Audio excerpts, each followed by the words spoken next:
Thank you. Good evening and welcome to Flathead Electric Cooperative's 88th Annual Members Meeting and Energy Expo. I am Gary Bowe, President of your Board of Trustees, and I will preside over the meeting today. First of all, let's make sure everyone is entered for a chance to win today's grand prize, the $500 electric bill credit. If you turned in your blue ticket at the door, you're good to go. If you still have your ticket, hold it up and a staff member will come by to pick it up now. This is your last chance to enter, and we'll draw the prize at the conclusion of the business meeting. So get your hands up and get your tickets in.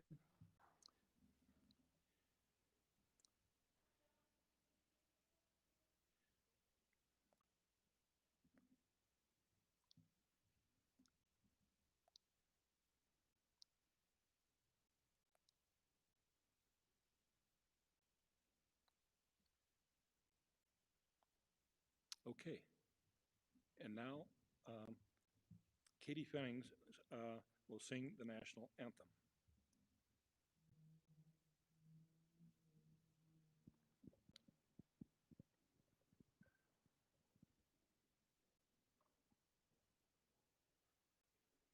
Oh, say, can you see by the dawn's early light what so proudly we hailed at the twilight's last gleaming, who brought stripes and bright stars through the perilous fight?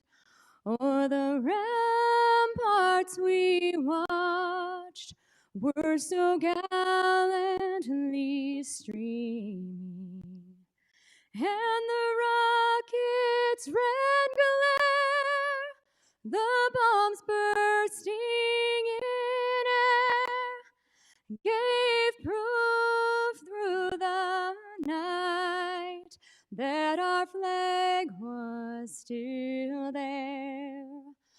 Oh, say does that star-spangled banner yet wave o'er the land of the free and the home of the brave?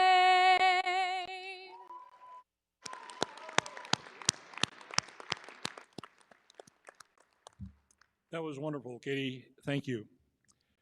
Now it's time for introductions. I want to recognize Mark Johnson, CEO and General Manager. Jason Williams, Chief Operating Officer. Tia Robin, Chief Administrative Officer. And Cindy Crosswhite, our Executive Assistant. My fellow members of the Board of Trustees are District 1, Stacy Schnabel. District 2, John Sliney. District 3, Gary Carmichael. District 4, Steve Strike, our Secretary Treasurer. District 5, Alan Ruby. District 6, Dwayne Broughton. District 7, myself, Gary Bowe, President. District 8, Jerry Bygren. And District 9, Terry Crooks. In your guidebook, you received your welcome bag. You see an error listing the board's Secretary Treasurer is Jerry Bygren. We appreciate Jerry serving the cooperative for many years in that role. He passed the torch to our 25-26 Secretary Treasurer Steve Strike, who will now read the notice of meeting and proof of mailing and establishment of our quorum. Steve.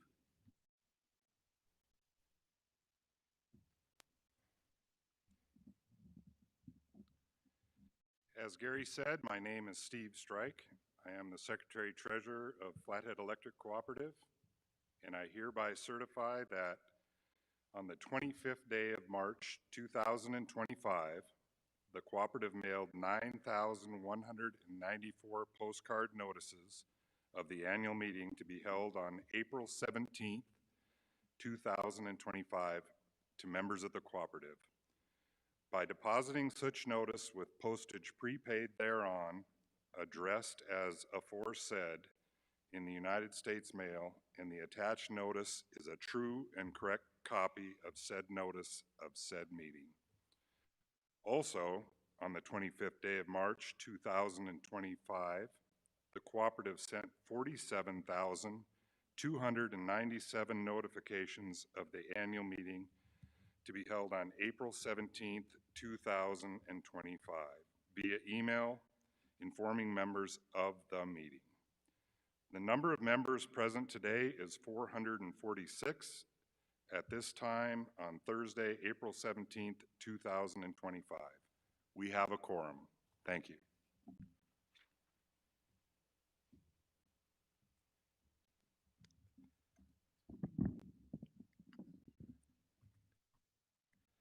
Thank you, Steve. Also in the guidebook, you received the minutes of the last annual meeting held on April 18th, 2024. If there's no objection, we will dispense with reading of those minutes. Is there any correction to these minutes? Hearing none, is there a motion to approve the minutes? Thank you. And a second. Thank you. All those in favor of approval of minutes say aye. Those opposed say no. Motion passed. Thank you. Now we'll move on to the co-op's financial report. We will hear from Aaron Clayton, a partner in ID Bailey, via video. My name is Aaron Clayton, and I'm here on behalf of ID Bailey. ID Bailey was hired by the Board of Trustees to complete an audit of the financial statements as of and for the years ended December 31st, 2024 and 2023. ID Bailey works on behalf of the Board of Trustees who serve the membership of Flathead Electric Cooperative. We report back to the Board of Trustees on the results of our financial statement audit of Flathead Electric Cooperative.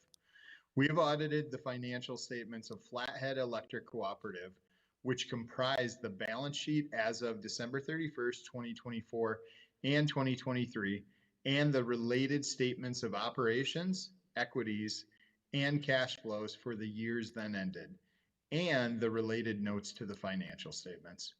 In our opinion, the financial statements referred to above present fairly in all material respects the financial position of Flathead Electric Cooperative Incorporated as of December 31st, 2024 and 2023, and the results of its operations and its cash flows for the years then ended in accordance with accounting principles generally accepted in the United States of America.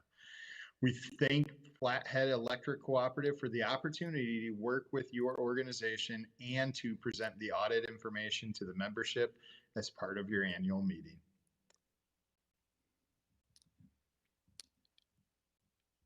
It's wonderful to hear from our auditor that our cooperative is in excellent financial health.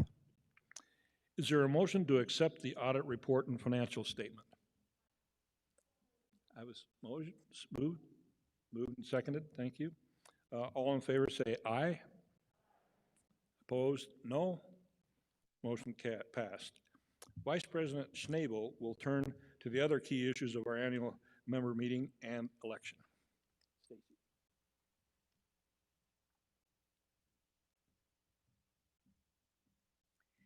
Hello, I'm the Vice President of the Board, Stacy Schnabel. Co-ops are not-for-profit, autonomous, self-help organizations governed by their members. Co-op members elect other members to serve on the Board of Trustees that conducts the cooperative's business. Elected trustees ensure democratic control by overseeing the co-op's operational decisions, financials, and agreements entered into with other organizations or governmental entities. Regardless of which co-op district you reside in, you have the opportunity to vote each year for all trustees running for election. 3 trustees are up for election this year. In the ballots you receive, you will be asked to vote for a trustee in each of 3 districts. Per the bylaws, the nominating committee has reviewed and validated the nominating petitions and signatures. You have the option to vote electronically or via paper ballot. Complete directions on how to vote are included in your guidebook and are also available on Flathead Electric Co-op's website. For now, please know that e-voting will open on April 18th at 8 a.m. Paper ballots were mailed on April 16th. Our bylaws require these elections be held each year, regardless of whether they are contested. Many of our members will be happy to know the board has been in recent discussions about the balloting of uncontested elections, and this is a bylaw amendment we intend to bring you in 2026. In the meantime, we encourage you to get to know our candidates that are running to represent you, our bios, and a video that we've all recorded to let you know why we are running. Those are all available via QR code in your guidebook and on the co-op's website.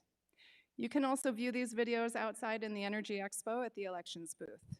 Thank you for participating in your co-op's democratic process. Next, we'll hear from the co-op CEO and General Manager, Mark Johnson, about tonight's guest speaker and future presentation. Mark, welcome to the stage.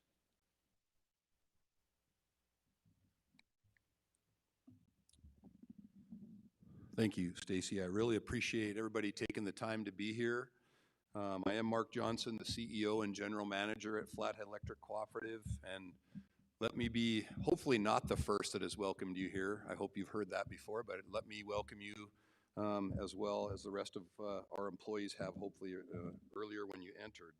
I'm honored to introduce tonight's keynote speaker, someone whose leadership and insights are helping to shape the future of our regional energy infrastructure in a very meaningful way.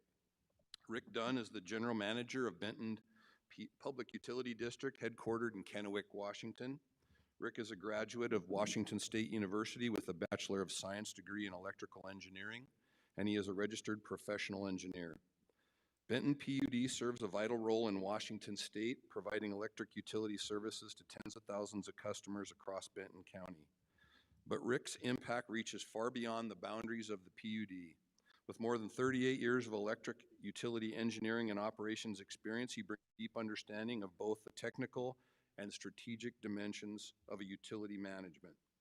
Rick and I currently serve on 3 regional utility association boards together: the Public Power Council, Northwest River Partners, and Pacific Northwest Utilities Conference Committee.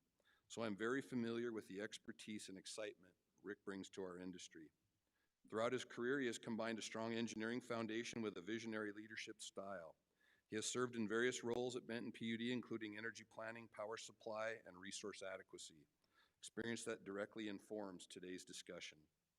Rick is known for his practical yet forward-thinking approach to energy issues. Under his leadership, Benton has taken a proactive stance in some of the most critical challenges facing our industry today: aging infrastructure, the integration of generation resources, and most relevant to today's discussion, resource security. Resource security, encompassing the safety, stability, and availability of energy resources, is a topic that has become increasingly urgent in recent years. The threats are evolving rapidly: cyber attacks targeting critical infrastructure, physical security concerns at substations and power plants, and supply chain vulnerabilities that can disrupt everything from transformers to critical software systems. Rick has been a strong advocate for addressing these threats head-on. He has helped implement comprehensive security strategies, both physical and digital, to ensure the integrity of utility operations. He has also been active in regional and national conversations on how public utilities can collaborate, innovate, and invest wisely to secure our energy future. In today's talk, Rick will share his perspective on the current threat landscape facing the utility industry. He will also discuss some of the practical and policy-level solutions that utilities can consider to build more resilient systems. So please join me in giving a warm welcome to my friend and colleague, Mr. Rick Dunn.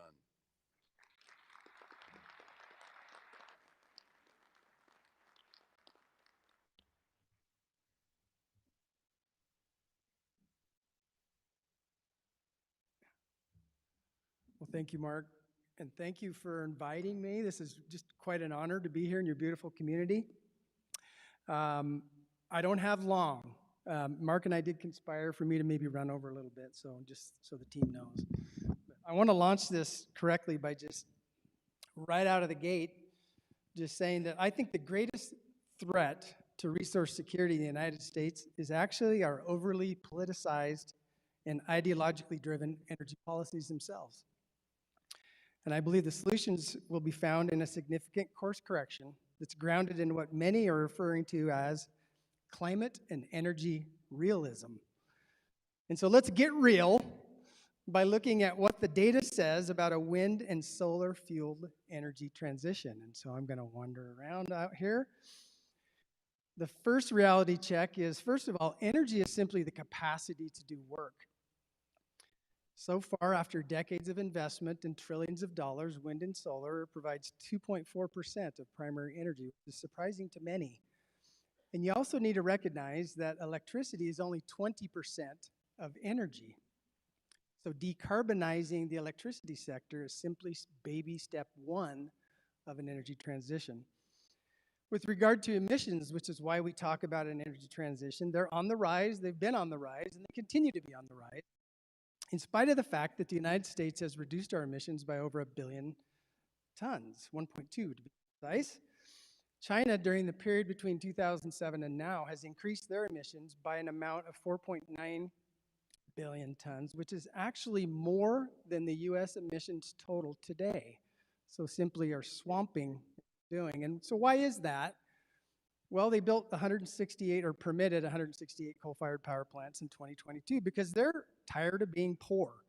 We need to come to terms with the fact that we're not going to convince poor people to stay poor. Reality check 3. How's it going? What's the scorecard look like in the United States? Well, it looks very similar. And so on a primary energy basis, again, the U.S. is at 2.6% wind and solar. Electricity is greater in the U.S. We're a highly electrified nation at 32%, but it's been at 32% in that range for about 25 years. Okay, so we're not really electrifying other industries. We are simply decarbonizing the existing electricity sector. One energy transition that is happening is the switch from coal to natural gas. And so in this busy looking chart, the gray bar is coal-fired generation over time, and you can see that it's shrinking.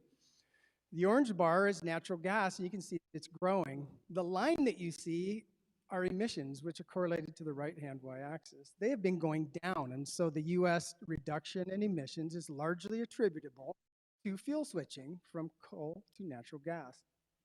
Certainly, we've built lots of wind and solar, and that does contribute, but not the majority of emissions. You'll also notice that electricity generation is flat, which is evidence that we've really deindustrialized our country. Manufacturing has been offshored, and this is a bit of evidence of that. So the scorecard on electricity generation in the United States is that natural gas is now the dominant way in which we get electricity. But most of the investment, 84% of all new projects under development right now, are in the wind and solar category. You'll notice that hydro is 5.7%, and so that's a good way to transition into our region. And so while the United States isn't known for hydro, we are, and so are you. So the pie chart on the right is annual energy production. We get about 50% of our annual energy in the form of electricity from hydro, and of that 50% slice of that pie, 50% of it is produced by the Bonneville Power Administration. And so Mark and I are happy to tell you that one thing that makes us feel energy secure is knowing that we have statutory federal rights to that hydropower, so it's yours. We've paid for it, and we have a right to it. Us, along with more than 130 preference customers of Bonneville, do feel secure in that knowledge. Now, we have something that our IOU friends, or investor-owned utility friends, don't have, and that is access to the firm electricity. IOUs receive financial payments from Bonneville, but not rights to the firm electricity generation capability. In this chart, this on the y-axis is average megawatts. This is the BPA hydro system by month and what you can expect from generation. The orange line represents firm energy, which is the amount we can count on every year. Essentially, it's the guaranteed amount that would be associated with what we call a drought year. Now, the good news is that price of that electricity is very cheap. It's the reason why you guys have really low rates here, kind of right in the same par with us in terms of retail electricity rates. But that cheap power, that golden goose that's really defined the Northwest, has been spoken for. And so now when Mark and I grow electricity demand in our communities, the price we pay for incremental demand is actually 75% higher today. So there is scarcity now in our portfolios. And if you try to serve a load over 10 average megawatts, would be something like an electricity intensive manufacturer or a data center, you can't do it at the low rates.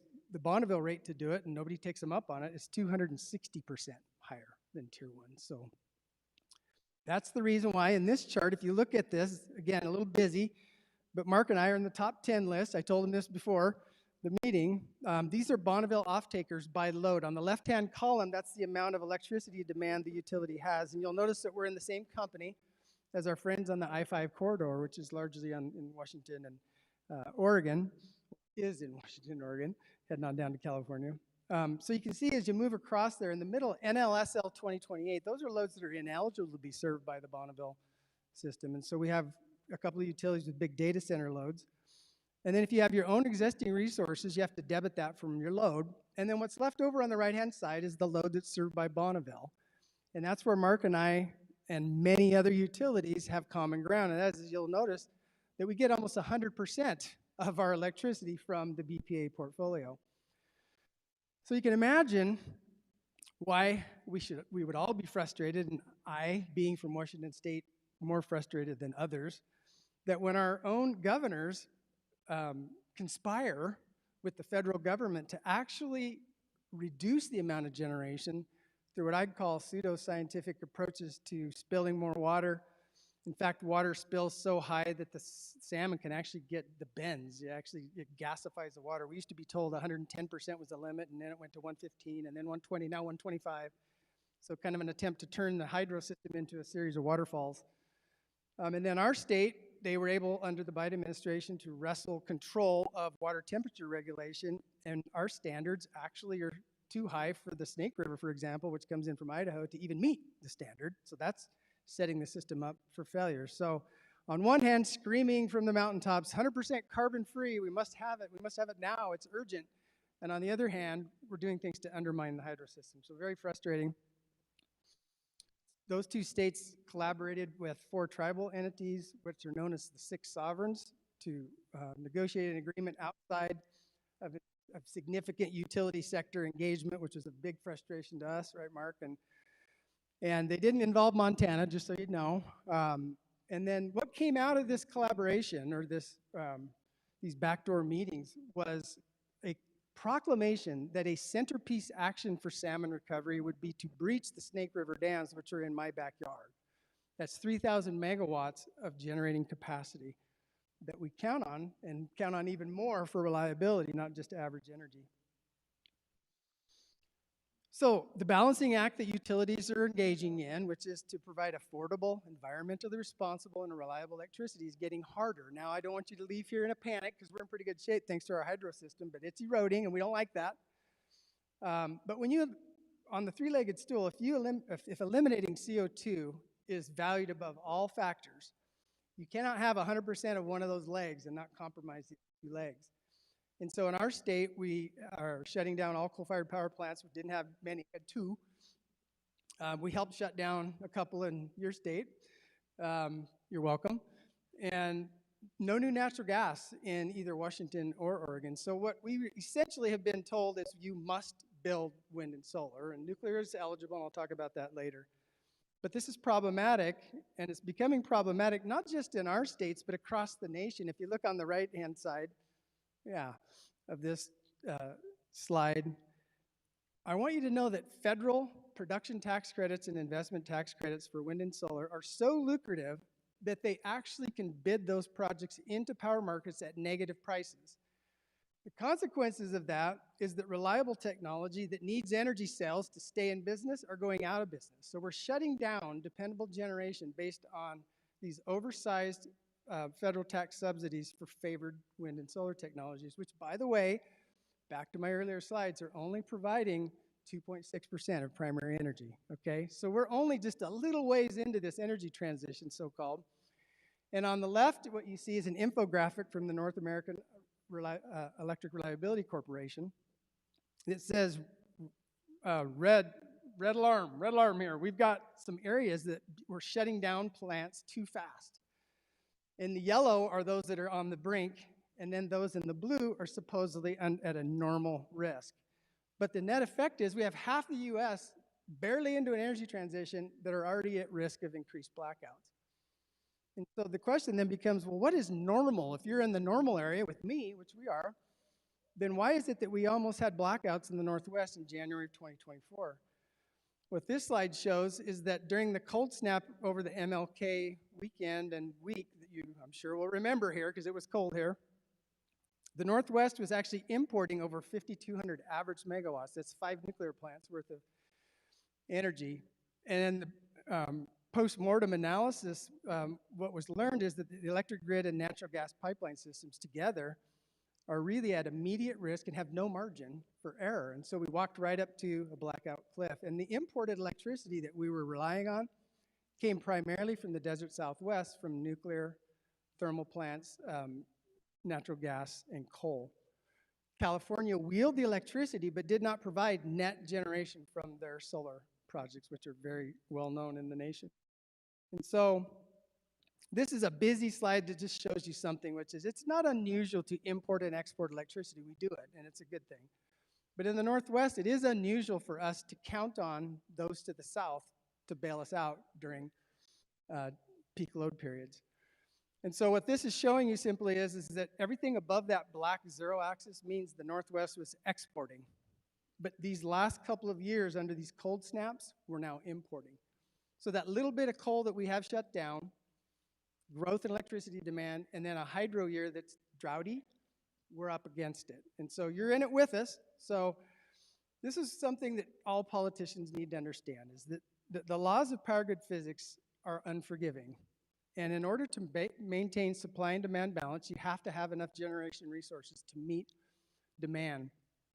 And a little electrical engineer nerding here, that those sine waves that you see there are the electrical pressure or the voltage on the system.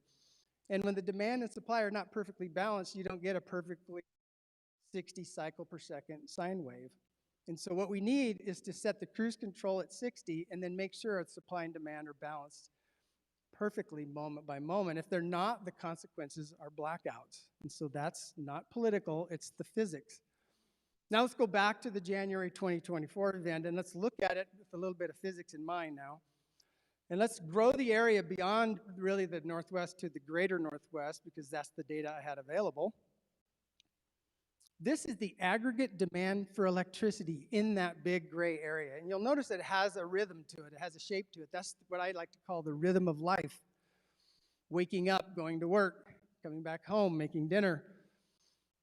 Well, you need to know something. The demand curve is power, which is the rate at which work is being done.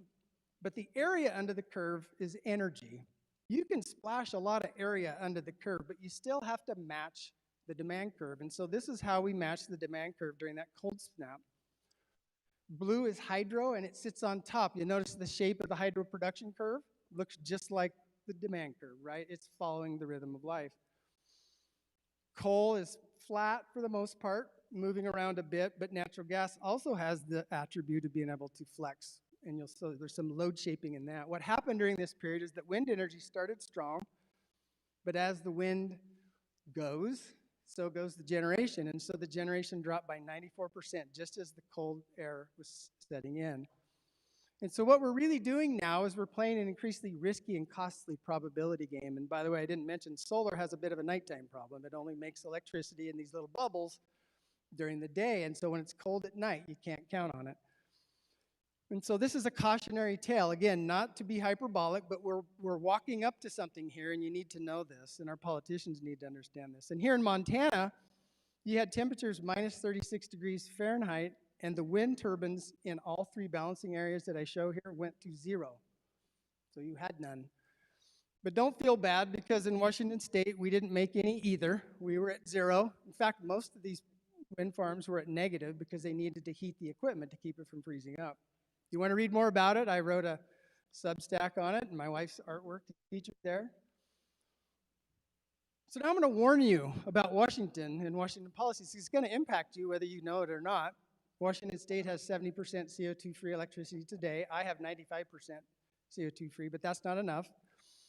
We're going to create this climate catastrophe echo chamber in our state legislation, and that's what we did. And so now we're going to have greenhouse neutral, 80-20, 80% clean, 20% carbon in 2030, and then 100% clean or carbon-free in 2045, which is not far off.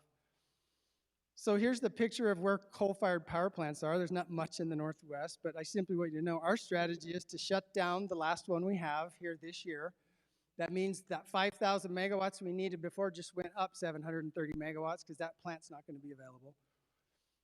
Our strategy for natural gas, along with our friends in Oregon, is to shut it all down. Notice that natural gas plants are located very strategically along the I-5 corridor where everybody lives. Seems like a smart strategy to me. What we're going to do is we're going to build power lines to the east. And I'm a high voltage power engineer. I love power lines. I'm a weirdo. But most people don't love them, and they don't want them in their backyard. And so we have high capital costs. We have long lead times, right? Long permitting times. Add to that a recent development, which Mark and I were talking about earlier, the wildfire risk, which is if a tree falls in your line or your line fails and you arc and spark and cause a fire, you could be liable for it. And we've seen Pacificor, owned by Warren Buffett, is at material risk in terms of their financial stability due to liabilities created by wildfires. I bring this point up, because if you have dispersed wind and solar farms all over and you need lots of transmission lines, you bring with it additional risk that we need to be aware of. So here it is. Pay attention. This is Washington State's own energy strategy, not my slide. This comes from the Department of Commerce. And so what we're going to do is double our electricity capacity while shutting all of our own generation down. We're going to invest in transmission capacity and renewable generation, coordinating with other states like you. And so you are the winners in our energy future. And you may like this, and that's okay. You might be happy about it. But we're going to get 43% of our electricity from outside the state. 36% of it's going to come from Wyoming and Montana wind farms. That's 6 times the Columbia Generating Station nuclear plant worth of wind in your state. And the reason is because the wind blows here more in the wintertime than it does in my home state. But to put it in context, that's over 100 Seattle-sized wind farms everywhere but Washington, where we only have a very small contribution to that portfolio. And here's another engineering nerd slide. But what this is utilities attempting to use the statistical probability that wind and solar will show up on the during the hours of maximum electricity demand. It's called effective load carrying capability. And this is the primary reason why we're not going to build many wind farms in Washington, because our effective load carrying capability is 5.5% compared to Montana's 30% in January. What that means is for every 100 megawatts of wind nameplate capacity we have in Washington, we can only count on 5 megawatts to show up, or 0, right? Which you saw could happen. And so too big of an overbuild, so let's go to another state and do it. And so here's the vision for your region, is if you've ever driven in the Midwest, look at what's in the middle of the country today and in Texas in terms of wind farms, add them together roughly, and then build those all in Washington or in Wyoming and Montana, maybe a little bit in Idaho. So what our Washington policymakers are assuming is that you're going to have an unending appetite for industrial wind farms in rural areas. And it's funny I mentioned that because in my own backyard in Benton County, Washington, we have a 850 megawatt wind project, the largest in the state's history, with over 200 Space Needle-sized wind turbines in a community with 95% carbon-free electricity. It doesn't really want the wind farm, but that doesn't matter because step 2 of what I call the green tyranny is to build in preemption of local planning authorities, which our state has done. And so our state has an Energy Facility Site Evaluation Council that developers can go to if they get any pushback from local communities. And so that's what they've done. And so not a good start to the energy strategy. Kind of closing things out, listen, these technologies that we're talking about betting the farm on are land intensive and mineral intensive. That's just true. Okay, and the supply chain for those technologies largely exists outside of our country. Secondly, the interconnection queue driven by this frenzy around production and investment tax credit is so bottlenecked that nothing's getting done. Citing delays and local pushback on these large industrial projects is not going down The pushback's increasing, and it will increase as time goes by. And ultimately, wind and solar technologies do not lower retail rates. And so those are threats to our resource security.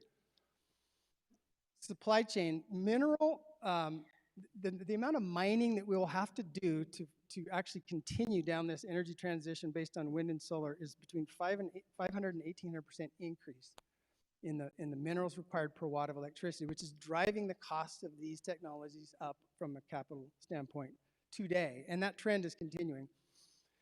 This is a chart showing China's total dominance of the solar supply chain across every step of the way, all the way to module production. And so if you think, if you feel secure counting on China, especially under the current tariff war, I'm not sure. I don't share your comfort.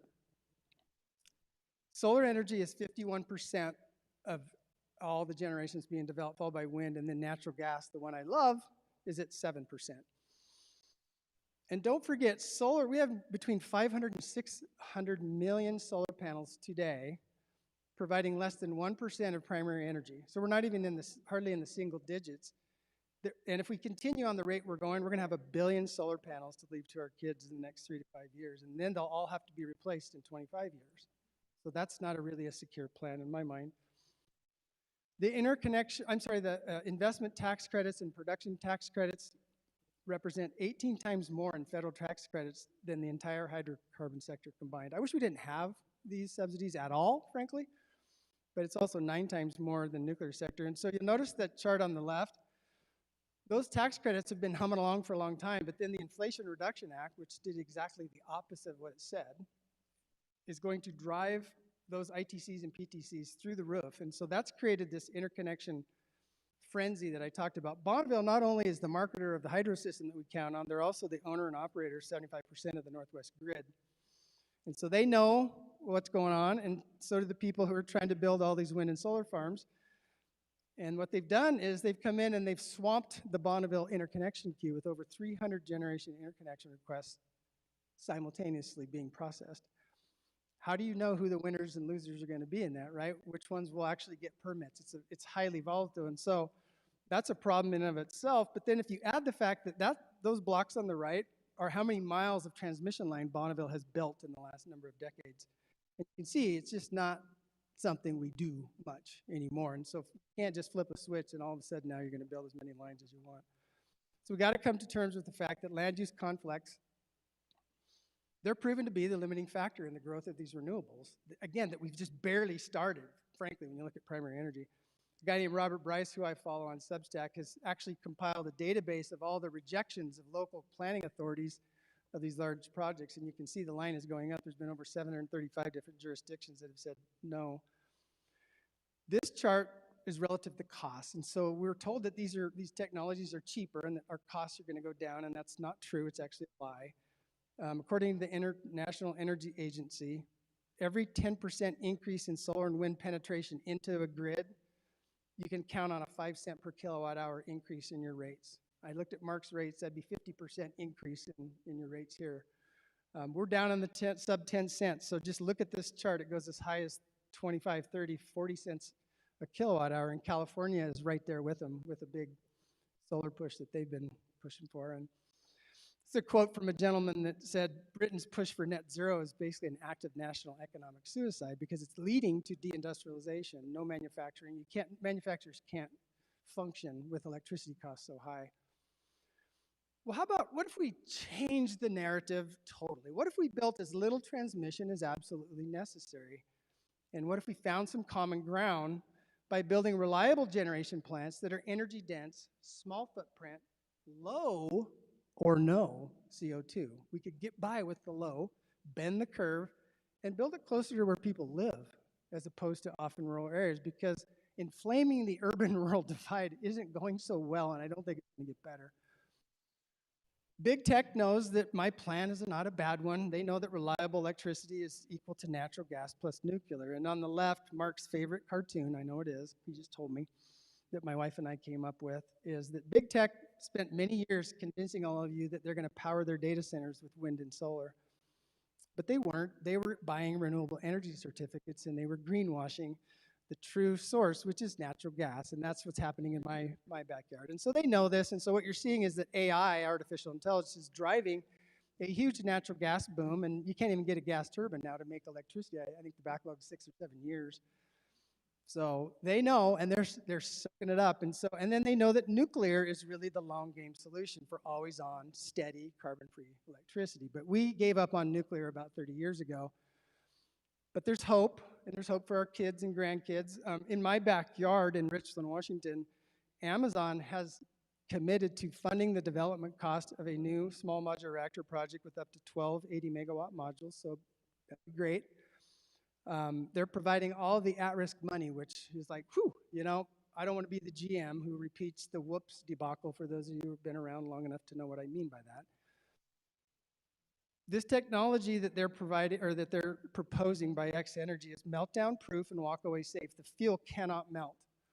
The technologies are passive in terms of if the plant has a problem, you don't need operator intervention. So the prospects are good, but the barriers are high. They're high initial costs. They're supply chain constrained. We have 30 different participants in the SMR market. They can't all win. And they're operationally unproven at this point, but I have confidence that, and by the way, this is not new technology. It's been around, but it needs to be commercialized.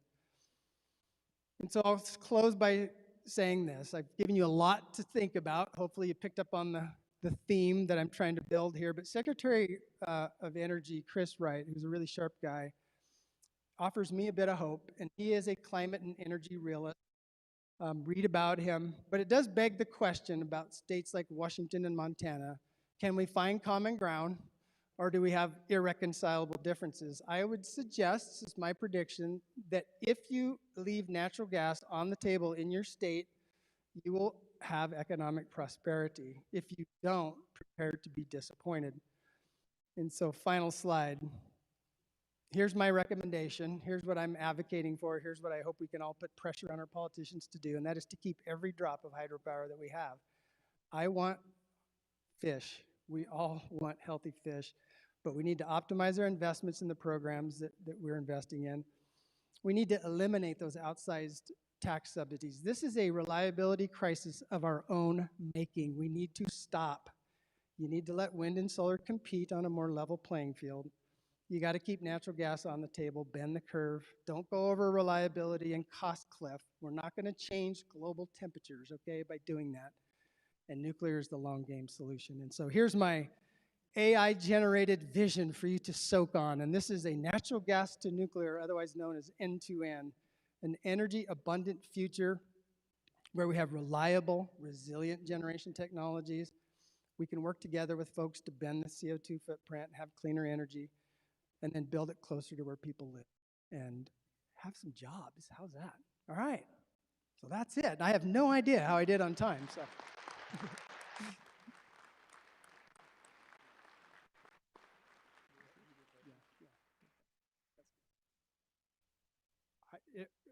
If I have time, I don't know. I was told by the time. Yeah. Sure. Go ahead.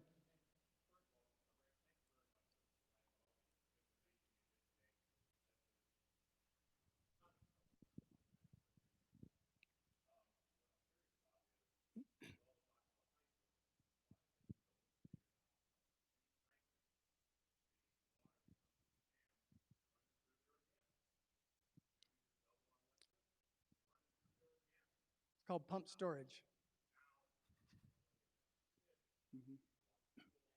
Mm-hmm.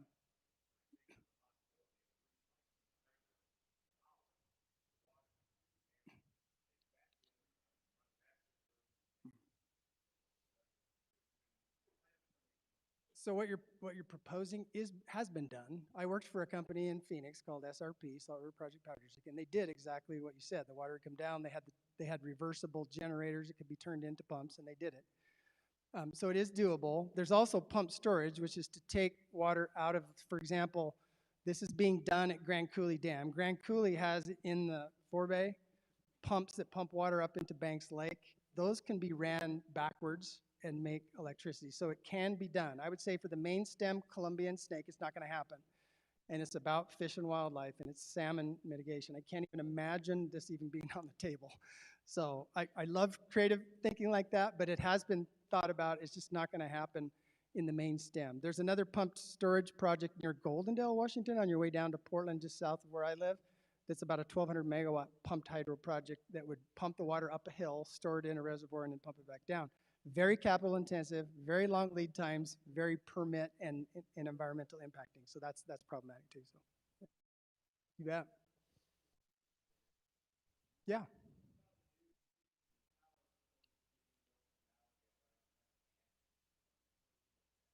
Did you say fusion? Yeah, so I'm not a fusion expert. Not many people are. The favorite saying about fusion is it's always 50 years away. I actually think it's closer, and I think the project you're talking about is indicative of that. There's also other projects that are being proposed, and I've heard at scale, like commercial scale, I'd call megawatt scale, within the next 5 to 10 years. And so I think that, talk about a long game solution. I think the work done around traditional fission and advanced nuclear technology lends itself to fusion. And I think that is the long game proposition. And now I'm with you. I think that's very eye-opening. In fact, I just saw this today in my email. We have a company in the Tri-Cities where I'm from that's actually bought a warehouse, and they're a fusion company also. So there's a lot of excitement about this. And by the way, I think nuclear, whether it's fusion or fission, it has bipartisan support. It's like the only thing that has bipartisan support. And so I think that's a good thing, and we should take advantage of it. Unfortunately, we're way behind the curve in terms of supply chain, technical capabilities, trades that are, qualified and that sort of thing. So it's a reason to be optimistic, though, I think, for sure.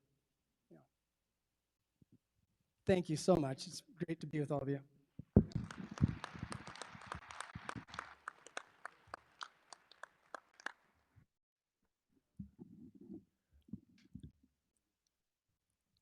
Thanks again, Rick. There being no other business to come before the Assembly, I declare a recess. The board will reconvene on May 19th at 9 a.m. at the Kalispell office, at which time the election will be certified. Thank you so much for joining our annual meeting and Energy Expo. Please take a moment after to offer your feedback. You'll receive a survey via the email, or you can scan the QR code or the screen now on the dinner tables, or take it tonight. Now it's time for grand prize drawing. Take it away, please, Mark Johnson. Hey, Mark. Before we let you draw the grand prize drawing, Okay. I did hear that a few people in the audience did not get to put their tickets in yet, so we want to give just a moment. If you did not enter the drawing, you still have time. Raise your blue ticket, and we will have staff come around and grab them and make sure you get in the hopper before we draw that grand prize. Nee, nee, nee, nee, nee, nee, nee. We're just a nice cooperative. We want everybody to participate. No, I don't. I thought that's what Katie was coming up here for, was to make me sing. I was like, ooh, that would not be good.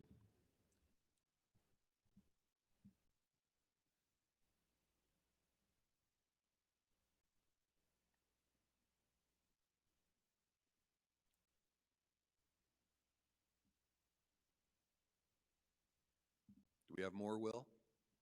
Okay.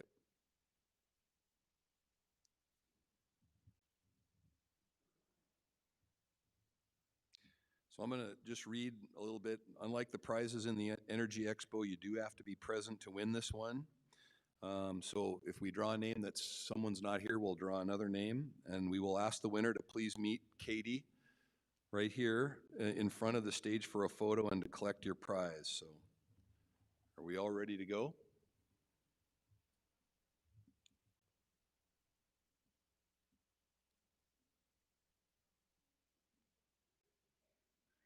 All right.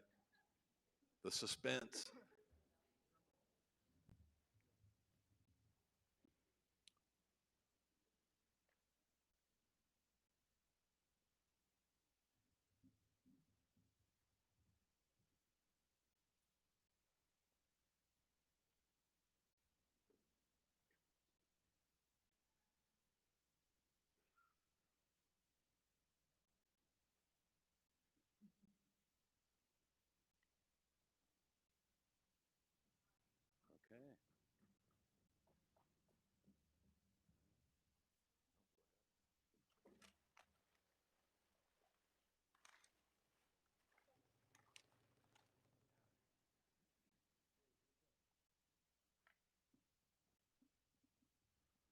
Okay, Joanne Hersett.